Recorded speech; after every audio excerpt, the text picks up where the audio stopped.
Hello dosto, welcome to Science Bridge Academy. My name is Prathamesh Rumde and today we are starting with the lecture 4 of the electrostatic and this will be the lecture 2 of electric potential.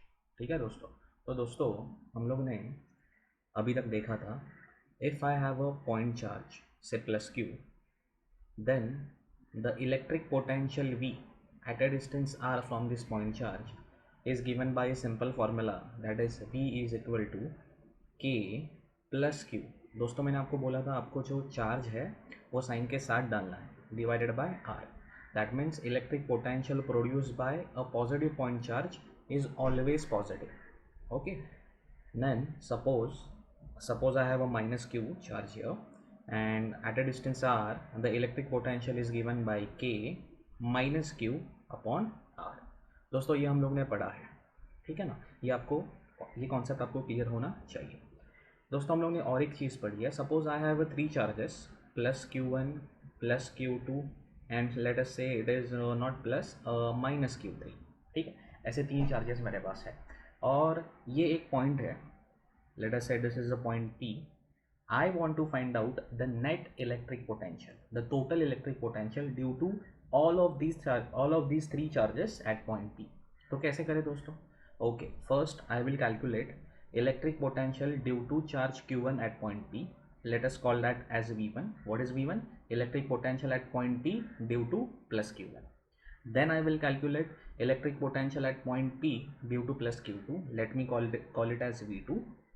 Then I will calculate electric potential at point P due to minus q3. Let me call it as V3.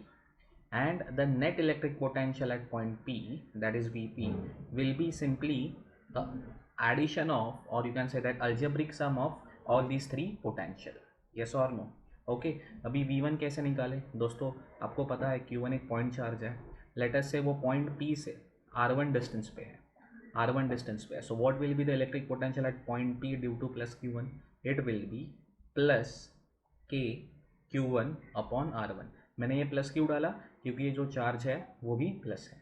Okay, now let us say this point P is at a distance R2 from the Q2. So what will be electric potential at point P due to this plus Q2?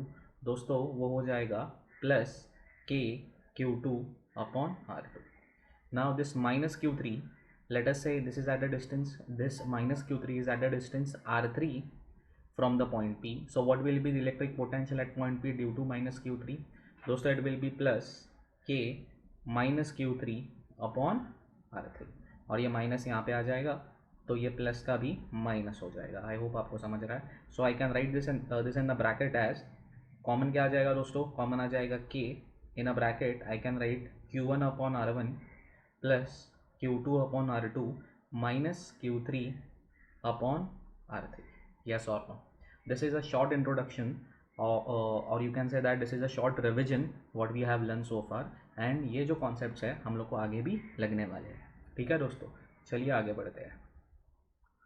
दोस्तों अभी हम लोग को क्या पढ़ना है? दोस्तों अभी हम लोग को पढ़ना है कि एक डाइपोल के वजह से, एक इलेक्ट्रिक डाइपोल के वजह से उसके आजू बाजू में वो जो इलेक्ट्रिक फील्ड प्रोड्यूस होगा, उस इलेक्ट्रिक फील्ड में अगर आप कौन सा भी एक पॉइंट लोगे तो उस पॉइंट पे इलेक्ट्रिक पोटेंशियल कितना होगा। ठीक है ना, उसके पहले मैं आपको बता देता हूँ डाइपोल से रिलेटेड कुछ इंपॉर्टेंट टर्म्स। दोस्तों dipole is simple, it is nothing but 2 equal and opposite charges separated by a certain fix distance. मतलब दोस्तों ये प्लस क्यू है चार्ज, ये है minus Q charge, and they are separated by a certain distance. This is called as a dipole. Okay, now there are few terms that you should know about the dipole. This is the center of the dipole. This is the center of the dipole. Now the distance of the center of a dipole from this minus q charge, it is called as a L, and the distance of this plus q charge from the center of a dipole, it is also obviously L. So what is the length of the dipole दोस्तों? The length of the dipole will be 2L. I hope आपको समझ में आया। अगर आपको मैंने बोला length of the dipole is 4 centimetre तो दोस्तों आपको क्या लिखना है कि 2L is equal to 4 centimetre, not L is equal to 4 centimetre. The length of the dipole that it starts from the plus Q charge and minus Q charge. I hope आपको ये समझ में आ रहा है। ओके दोस्तों, now there are 2 important imaginary lines which are concern with the dipole. For example एक ऐसी एक इमेजिनरी लाइन सपोज दोनों चार्जेस से जा रही है, दोनों चार्जेस से जा रही है। a single line passing through both the charges, then दोस्तों we call it as the axis of a dipole. We call it as a axis of a dipole. Okay, there is one more line which is passing through the center of a dipole and it is perpendicular to the axis of a dipole. Can you see that? This is called as a equatorial line. This is called as a equatorial line. This is called as a equatorial line. And दोस्तों there is one more plane, okay, which is passing through this equatorial line, which is passing through the equatorial line and perpendicular to the axis. That plane is called as a equatorial plane. That plane is called as a equatorial plane. मैं वापस बोल रहा हूँ दोस्तों, equatorial plane क्या है? Equatorial plane is passing through the equatorial line and it is perpendicular to what? Axis. ठीक है? Now every dipole has some strength, and the strength of the dipole is measured by a physical quantity called as a electric dipole moment. This is a vector quantity. Electric dipole moment का magnitude is given as P is a electric dipole moment is equal to Q. अभी आप बोलोगे Q क्या है दोस्तों? Suppose ये +5 coulomb है, ये -5 कूलम है, तो दोस्तों इलेक्ट्रिक डाइपोल मूवमेंट के फॉर्मूला में आपको सिर्फ मैग्नीट्यूड लेना है. आपको +5 कूलम या -5 कूलम या +5 कूलम -5 कूलम को ऐड करके कुछ ऐसा कुछ नहीं लेना है, सिर्फ मैग्नीट्यूड लेना है. तो यहाँ पे आप क्या डालोगे? Q के जगह पे आप क्या डालोगे? आप डालोगे 5 इंटू 12. 12 के जगह पे आप क्या डालोगे दोस्तों? 4 centimetre. What is 4 centimetre? What is 12? It is the length of the dipole. Okay, this is the electric dipole moment का formula. Now I just told you कि electric dipole moment is a vector quantity. So how can I write this formula in a vector form? P bar is equal to Q into 2L bar.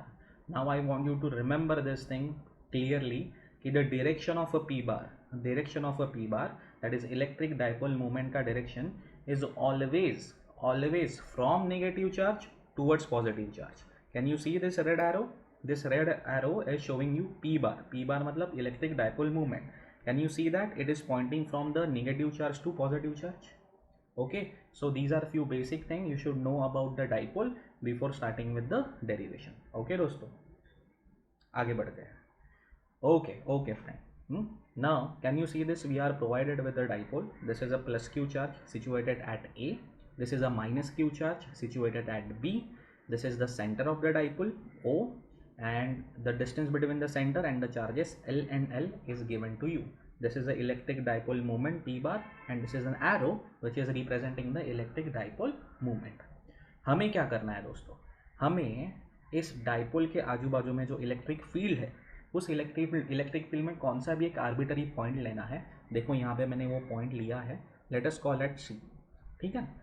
और इस point P पे इस dipole के वजह से electric potential VC कितना produce हुआ है, ये हम लोग को निकालना है. उसका डेरिवेशन ये है दोस्तों, उसका एक्सप्रेशन हम लोग को निकालना है. ठीक है ना? ओके ठीक है. अभी first I need the distance of this point from the dipole. अभी मैं इस पॉइंट का डाइपोल से डिस्टेंस कहाँ से लूँ? +Q से लूँ, -Q से लूँ कि सेंटर से लूँ? दोस्तों अगर not in this derivation, in any derivation, the distance of a point outside a dipole is always measured from the center of the dipole. ठीक है ना? बार बार बोलने की जरूरत नहीं. अगर मैं ऐसा बोलता हूँ कि a point is 5 centimeter away from the dipole, it is understood that the point is 5 centimeter away from the center of the dipole. ठीक है ना? तो दोस्तों हम लोग को क्या दिया है? हम लोग को R दिया है. What is R? Again, it is the distance of a point at which we want to find out the electric potential from the center of the dipole. I hope आपको ये क्लियर है. ठीक है दोस्तों, अगर अभी आप सोचोगे कि अगर मैं O को सेंटर मान के और R को रेडियस मान के अगर मैं एक सर्कल ड्रॉ करता हूँ, ऐसा एक सर्कल ड्रॉ करता हूँ, then I will get a lot of points which are the distance R from the dipole. Say for example suppose ये एक पॉइंट है. ठीक है ना? Late us say this is point Q. This point Q is also at a distance R from the center of a dipole. तो क्या point C और Q एक है? तो क्या पॉइंट C और Q पे सेम इलेक्ट्रिक पोटेंशियल होगा? नहीं दोस्तों, पॉइंट क्यू पे अलग पोटेंशियल होगा, पॉइंट सी पे अलग पोटेंशियल होगा। तो इन दोनों को डिस्टिंग्विश कैसे करें, मतलब हम लोग को कैसे समझ में आया कि I am only talking about the C, I am not talking about the Q, though both the points are at the same distance from the centre of a dipole. दोस्तों इसके लिए हम लोग को ये एंगल दिया गया है और इसके लिए हम लोग को ये एंगल डिफाइन करना पड़ेगा। Can you see that this angle is made by this distance with the axis of a dipole theta. ठीक है, ये थीटा, अगर मैं आपको ये थीटा दूँ और अगर मैं आपको ये आर दूँ तो आप हमेशा एक ही पॉइंट पे पहुंचोगे। सपोज मैंने थीटा आपको 30 डिग्री दिया और आर 5 सेंटीमीटर दिया, तो 30 डिग्री, ये एंगल 30 डिग्री और ये डिस्टेंस 5 सेंटीमीटर आपको एक ही पॉइंट पे पहुंचाएगा, आप क्यू पे नहीं पहुंचोगे।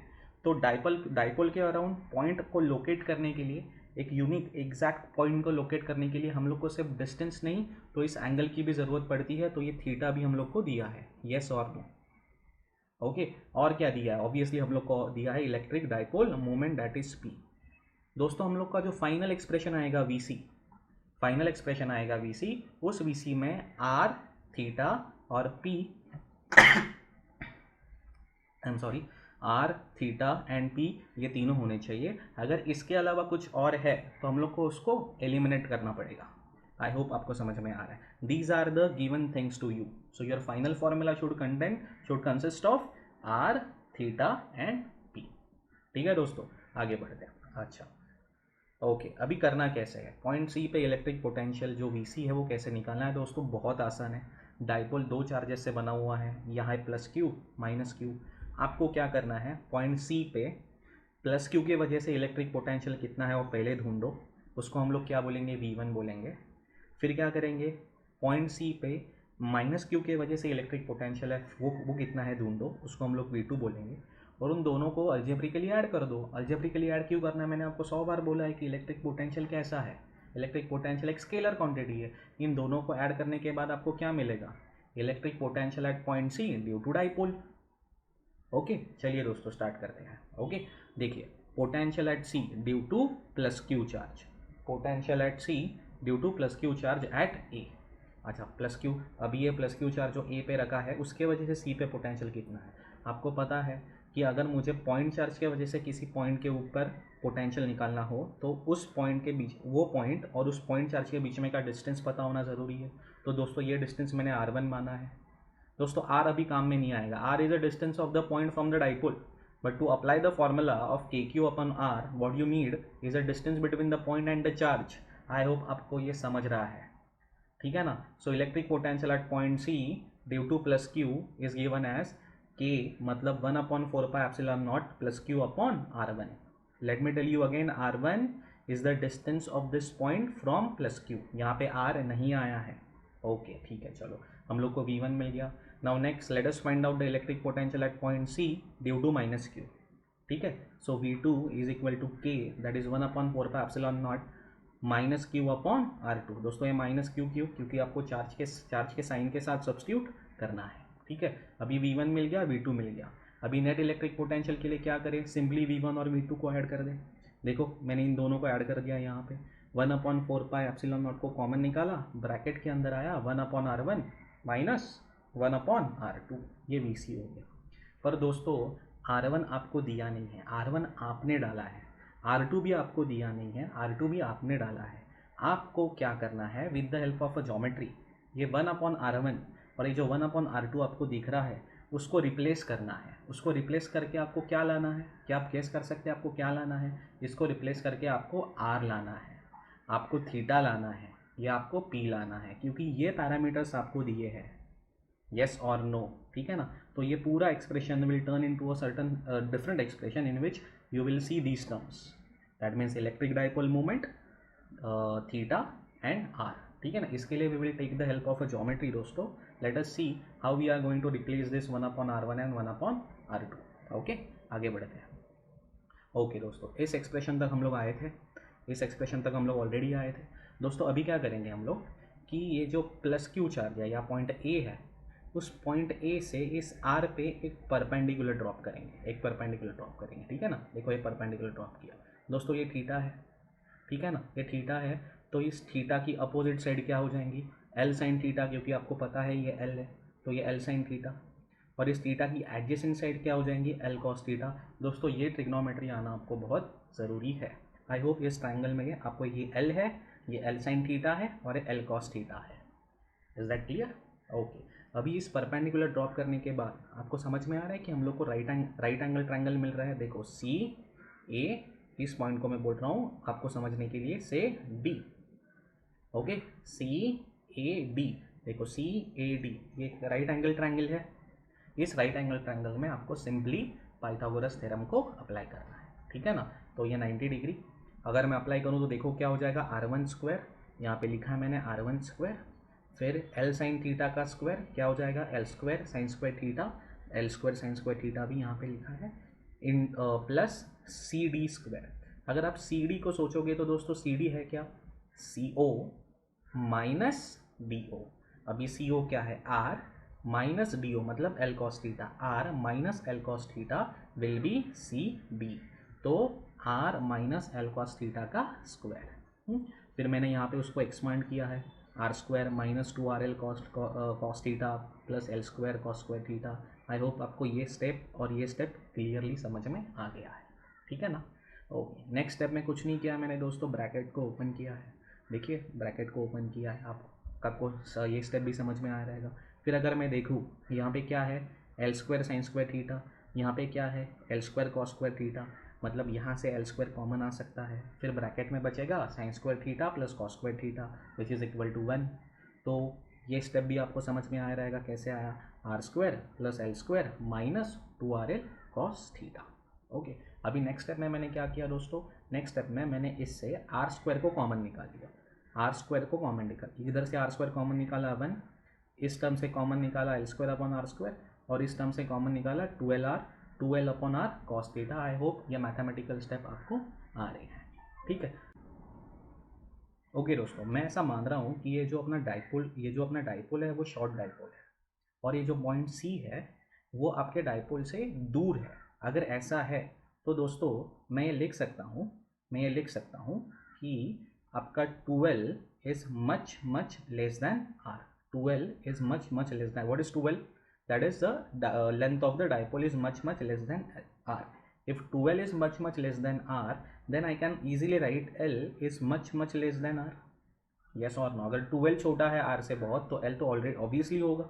Yes or no? Now I am dividing both the side by r.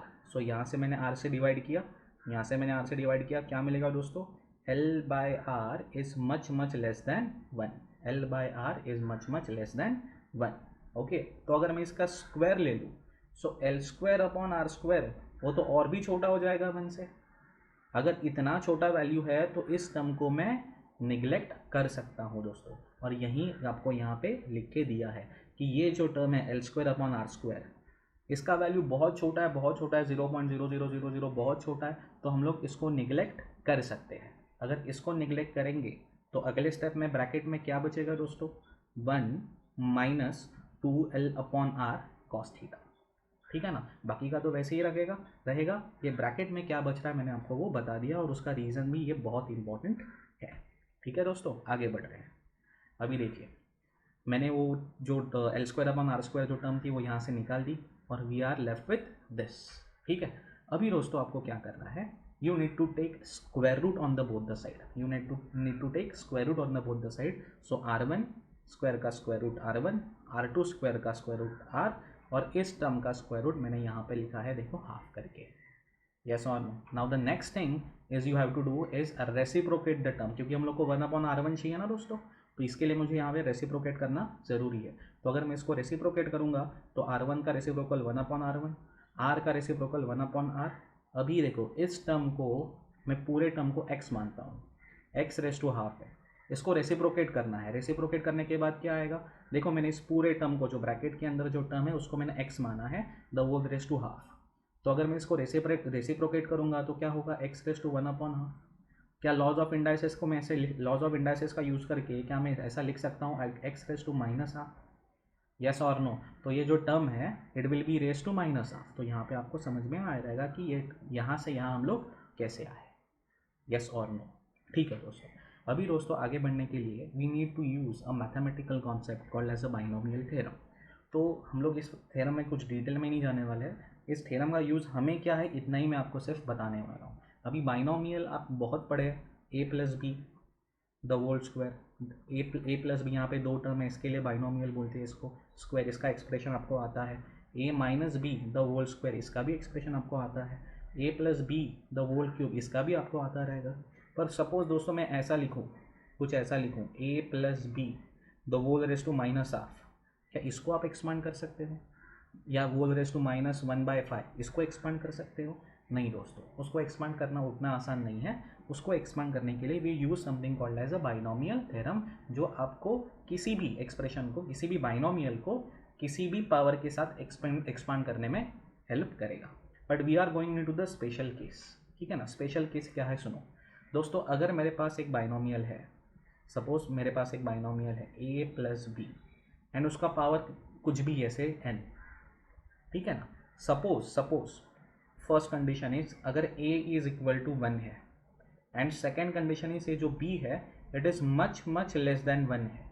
अगर ये दोनों कंडीशन सेटिस्फाई हो गया तो क्या मैं इसको ऐसा लिख सकता हूँ 1 plus B, remember it is much less than 1 the whole raise to n is equal to, दोस्तों इसको मैं आसानी से एक्सपांड कर सकता हूँ। आपको क्या करना है 1 प्लस और इस n को इस b के सामने लाना है विथ इट साइन, अगर माइनस होगा तो माइनस साइन के साथ, प्लस होगा तो प्लस साइन के साथ, प्लस एन बी।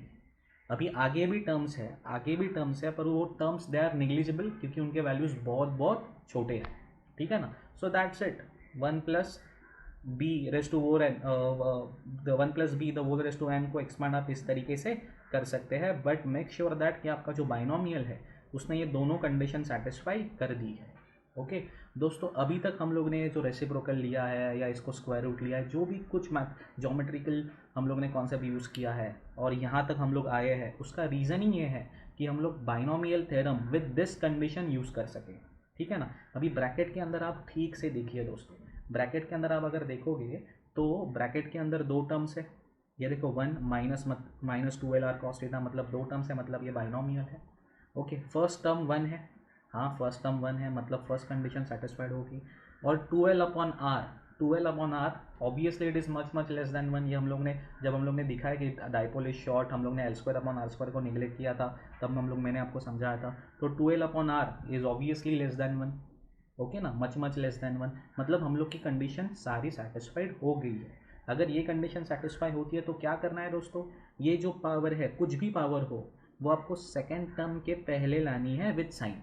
अगर इस माइनस हाफ को मैं सेकेंड टर्म के पहले लाऊं तो ये माइनस और ये माइनस प्लस हो जाएगा और ये 2 और 2 कट जाएगा और बचेगा क्या 1 plus L/r cos theta.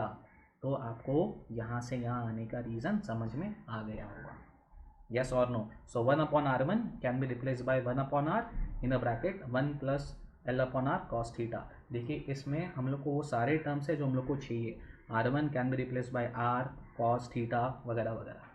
Okay दोस्तों, ये तो 1/r1 की कहानी हो गई। आपके टर्म में तो 1/r2 भी है, तो इसको भी रिप्लेस करना पड़ेगा। तो दोस्तों इसको रिप्लेस करने की कहानी सेम है, ठीक है ना, इसको रिप्लेस करने की कहानी सेम है। आपको कुछ एडिशनल लिखना नहीं है, आपको सिमिलरली लिख के ये सेम एक्सप्रेशन लिखना है, सेम एक्सप्रेशन, सिर्फ आपको इस प्लस की जगह पे माइनस लिख देना है बस, ठीक है। आपको कुछ एक्स्ट्रा लिखने की ज़रूरत नहीं है, सिमिलरली लिख के ये सेम एक्सप्रेशन लिख दो और प्लस की जगह पे माइनस लिख दो, दैट्स इट। पर मैं आपको बताता हूँ कि ये 1/r2 करने के लिए हम लोग ने किया क्या है या करना क्या है। कुछ नहीं है दोस्तों, 1/r1 के लिए हम लोग ने a से परपेंडिकुलर ड्रॉप किया था, अभी ये 1/r2 के लिए हम लोग b से परपेंडिकुलर ड्रॉप करेंगे। ये L sin थीटा हो जाएगा दोस्तों, क्योंकि ये थीटा के अपोजिट है, ये L cos थीटा हो जाएगा, ये L हो जाएगा। फिर हम लोग को c, मैं इसको वही बोल रहा हूँ से m b, इस राइट एंगल ट्रायंगल में पाइथागोरस थ्योरम को अप्लाई करके आगे बढ़ना पड़ेगा, पर आपको लिखने की ज़रूरत नहीं है। आई होप आपको यहाँ तक क्लियर है। ओके दोस्तों, आगे बढ़ते हैं। देखिए हम लोग ने यहाँ तक ये ऑलरेडी हम लोग ने इक्वेशन नंबर 1 डिराइव करके रखा था। अभी 1/r1 भी क्या आपको पता है, 1/r2 क्या है वो भी आपको पता है, वो मैं पिछले साइड से यहाँ पे सब्स्टिट्यूट कर लूँगा। 1/r1 और 1/r2 मैंने सब्स्टिट्यूट कर दिया। अभी आप सोचोगे ये r कहाँ से बीच में से आया, दोस्तों मैं आपको बताता हूँ r कहाँ से आया। देखिए ये 1/r1 है, ये 1/r1 है। अगर आप 1/r है, ये 1/r है, ये 1/r1 और 1/r2 अगर आप ऐड करोगे तो ये 1/r कॉमन आ जाएगा और वो कॉमन आया हुआ 1/r ही मैंने यहाँ पे लिखा है। आई होप आपको समझ रहा है कि ये कहाँ से आ गया। ओके, फिर इन दो टर्म्स को ऐड करना है, आई मीन सबट्रैक्ट करना है। ब्रैकेट आप खोल दो, ब्रैकेट खोलने के बाद this -1 will get cancel with this +1। Okay, it will B 2l/r cos theta. Yes और नो? आपको याद होगा मैंने आपको अभी लेक्चर के स्टार्टिंग में बताया था कि electric dipole moment P is equal to Q into 2l। So ये Q इंटू 2l को मैं रिप्लेस कर सकता हूँ P से दोस्तों। सो आपका ब्रैकेट में मतलब आपका फाइनल एक्सप्रेशन क्या बचा? 1/4πε0 P cos theta upon r²। And this is the expression that I want you to remember. I hope it is clear to you. ठीक है दोस्तों, आगे बढ़ते हैं। ओके दोस्तों, देखिए ये एक्सप्रेशन हम लोग ने अभी डिराइव किया है। Now there are two special cases कि सपोज ये पॉइंट सी जो है, ये पॉइंट सी आर डिस्टेंस पे जो हम लोग ने लिया है वो अभी भी आर डिस्टेंस पे है, पर ये पॉइंट सी सपोज इधर है, मतलब ये आपका हो गया पॉइंट सी। ठीक है ना? तो आर डिस्टेंस पे अगर पॉइंट सी है, पर आप क्या देख सकते हो कि पॉइंट सी अभी आपका कहाँ पे है? अभी आपका पॉइंट सी इक्वेटोरियल लाइन पे है, ठीक है ना? अगर पॉइंट सी इक्वेटोरियल लाइन पे आया तो क्या आपको ये समझ में आ रहा है कि ये जो थीटा होगा वो 90 डिग्री हो जाएगा? ठीक है ना? तो देखिए कि हम लोग का एक्सप्रेशन क्या होगा। What is the electric potential at a point on the equator of a electric dipole? It will B K into P cos 90 divided by r²। अभी आपको पता है cos 90 कितना होता है? 0। तो आपका आंसर क्या आएगा? 0 वोल्ट। मतलब अगर आपने इस इक्वेटोरियल लाइन पे कौन सा भी पॉइंट लिया तो उस पॉइंट पे जो इलेक्ट्रिक पोटेंशियल होगा वो 0 होगा। आई होप आपको समझ रहा है। सिर्फ इस इक्वेटोरियल लाइन पे नहीं दोस्तों, आई होप आपको याद है मैंने आपको इक्वेटोरियल प्लेन के बारे में भी बोला था। What is an equatorial plane? A plane passing through the equatorial line and it is perpendicular to the axis. इस पूरे प्लेन में भी आप कौन सा भी अगर एक पॉइंट लोगे तो उस पॉइंट पे जो इलेक्ट्रिक पोटेंशियल आने वाला है वो 0 आने वाला है। आई होप मतलब पूरे प्लेन पे, पूरे इक्वेटोरियल प्लेन पे इलेक्ट्रिक पोटेंशियल कितना रहेगा? 0 मतलब कांस्टेंट, मतलब वो 0 वैल्यू कांस्टेंट है ना। तो इसके लिए इक्वेटोरियल प्लेन को उन लोगों ने और एक नाम दिया है जिसके बारे में डिटेल में हम लोग अलग से पढ़ने वाले हैं। हम लोग उस इक्वेटोरियल प्लेन को बोलते हैं इक्वी पोटेंशियल सरफेस। क्या बोलते हैं दोस्तों? Equi potential surface. इक्वी मतलब इक्वल, पोटेंशियल मतलब पोटेंशियल। एक ऐसा सरफेस जिस सरफेस पे हर एक पॉइंट पे इलेक्ट्रिक पोटेंशियल कैसा है? सेम है।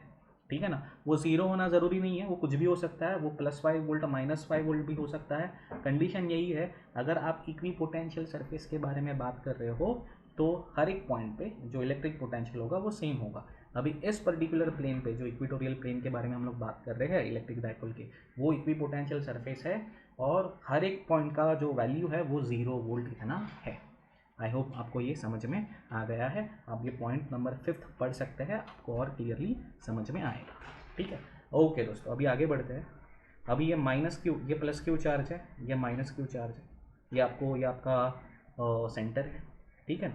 ये आपका सेंटर है। अभी सपोज मैं r डिस्टेंस पे जाता हूँ, पॉइंट ओ से r डिस्टेंस पे जाता हूँ, but I go r distance on the axis. मतलब मैं यहाँ पे आ गया, ये r डिस्टेंस, ये पॉइंट लिया मैंने। ये पॉइंट कहाँ पे है? ये एक्सिस पे है। क्या आपको ये समझ में आ रहा है कि ये जो पॉइंट एक्सिस पे है, मानता हूँ, पर ये +q चार्ज से नज़दीक है और -q चार्ज से दूर है, तो यहाँ पे जो इलेक्ट्रिक पोटेंशियल रहेगा वो ऑब्वियसली पॉजिटिव रहेगा। यस और नो? आई होप आपको समझ रहा है।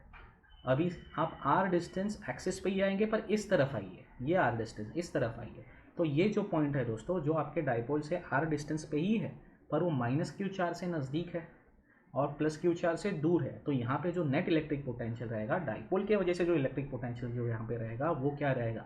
माइनस रहेगा दोस्तों। आई होप आपको समझ रहा है। तो कितना रहेगा? ठीक है ना? अभी सपोज पॉइंट यहाँ पे आ गया, मतलब ये पॉइंट यहाँ पे आ गया, तो आप बता सकते हो कि थीटा के सी अगर यहाँ पे आ जाता है, ये पॉइंट सी आप खिसका के आप यहाँ पे लेके आओ, तो दोस्तों ये थीटा क्या होगा? ऑब्वियसली थीटा 0 होगा। यस और नो? अगर ये पॉइंट सी आप खिसका के अगर आप यहाँ पे लेके आते हो तो दोस्तों थीटा कितना होगा? 180 डिग्री होगा।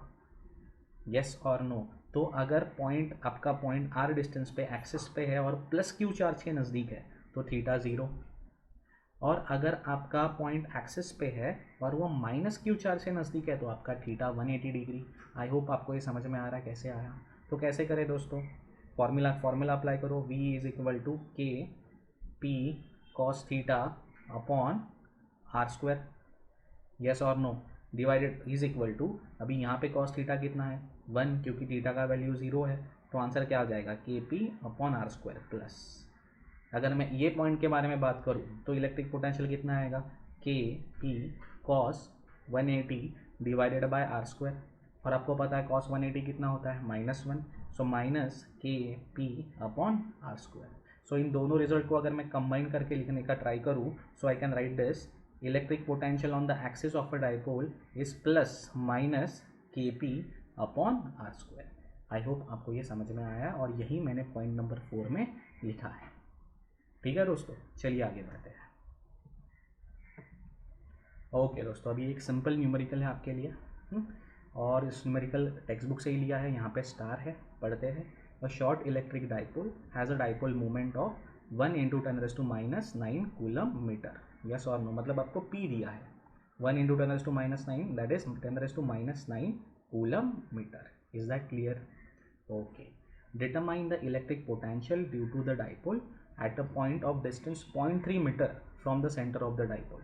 इतना पढ़ के मुझे ये समझ में आया कि मेरे को R दिया है, that is 0.3 metre from the center of a dipole। First case में it is on the axial line, first case में it is on the axial line। तो दोस्तों एक्शियल लाइन में आपको पता है थीटा कितना होता है, एक तो 0 डिग्री होता है, और थीटा कितना होता है, एक तो 180 डिग्री होता है, ये हम लोग ने अभी अभी देखा है। लेट अस कंसिडर, हम लोग यहाँ पे क्लियरली मेंशन है नहीं तो हम लोग थीटा 0 डिग्री मान के चलते हैं। तो फर्स्ट क्या होगा दोस्तों, v at a axis electric potential at a point on the axis of an electric dipole is equal to के P cos theta upon are square. के कितना है दोस्तों 9 × 10⁻⁹, पी कितना है दोस्तों 10⁻⁻⁹, थीटा का वैल्यू 0, तो cos 0 1 divided by R square मतलब 0.3 का स्क्वायर मीटर में है, तो दोस्तों आंसर आएगा 9 × 10⁻⁻², this 9 will get cancel, 10⁻⁹ will get cancel, 10⁻⁻² ऊपर जाएगा, आंसर आएगा 100 वोल्ट। सिंपल कैलकुलेशन दोस्तों। Second, on the equatorial line, दोस्तों इक्वेटोरियल लाइन पे आपको पता है इलेक्ट्रिक पोटेंशियल 0 होता है, फिर भी आप सॉल्व कर सकते हो equatorial line, K P cos 90 upon are square, आपका आंसर आ जाएगा 0। आई होप आपको ये समझ में आ गया है। And line making an angle of 60 degree with the dipole axis, तो यहाँ पे आपको कुछ नहीं करना है, यहाँ पे 60 डिग्री पे आपको कैसे निकालना है, K P cos 60 divided by R square. ये मैं आपको सॉल्व करके नहीं दे रहा हूँ, ये आप खुद सॉल्व कर सकते हैं, या फटाफट से कर देते हैं। 9 × 10⁻⁹ × 10⁻⁹ cos 60 is 0.5 divided by r square which is 9 × 10⁻², 9 cancel, 10⁻⁹ cancel, 10⁻² ऊपर जाएंगे, 100.5 × 100 कितना हो जाएगा दोस्तों 50 वोल्ट। तो ये आपसे टेक्स्ट बुक का एकदम सिंपल न्यूमेरिकल, आप याद रखिए ये फॉर्मूला। ठीक है दोस्तों, चलिए आगे बढ़ते हैं। Okay, a charge Q is move from a point A, एक चार्ज Q है, is move from a point A above a dipole of a dipole moment P to a point B in an equatorial plane without acceleration, find the work done in this process। दोस्तों हम लोग ने ये पढ़ा है, ठीक है ना, हम लोग ने ये पढ़ा है कि ये पॉइंट A है, ये पॉइंट B है, पॉइंट A का इलेक्ट्रिक पोटेंशियल में VA मानता हूँ, पॉइंट B का इलेक्ट्रिक पोटेंशियल में VB मानता हूँ। So final electric potential VB minus initial electric potential that is VA, it is the work done to take the charge from A to B by the external force divided by the charge, yes or no। इसका और एक definition है, आपको पता होना चाहिए, it is a minus of work done to take the charge from A to B by electric force divided by Q। दोस्तों ये बहुत ही इंपॉर्टेंट है, ठीक है ना, पर आपको समझ में आ रहा है कि पॉइंट A और पॉइंट B ये तो इक्वेटोरियल प्लेन पे है, और इक्वेटोरियल प्लेन क्या है? इक्वेटोरियल प्लेन है इक्वी पोटेंशियल सरफेस, मतलब इक्वेटोरियल प्लेन पे किसी भी दो पॉइंट का आप इलेक्ट्रिक पोटेंशियल लोगे तो वो क्या रहेगा? सेम रहेगा, मतलब V A is equal to V B. आप रीजन क्या लोगे? Because equatorial plane is an equipotential surface, therefore V A is equal to V B. अगर V A is equal to V B है तो ये zero हो जाएगा दोस्तों, V B minus V A zero हो जाएगा, और क्यू इंटू जीरो जीरो, मतलब वर्क डन कितना हो जाएगा? Zero. So work done to take the charge from A to B is zero in this case. So this is the property of a equipotential surface that we are going to learn in detail in the section of a equipotential surface.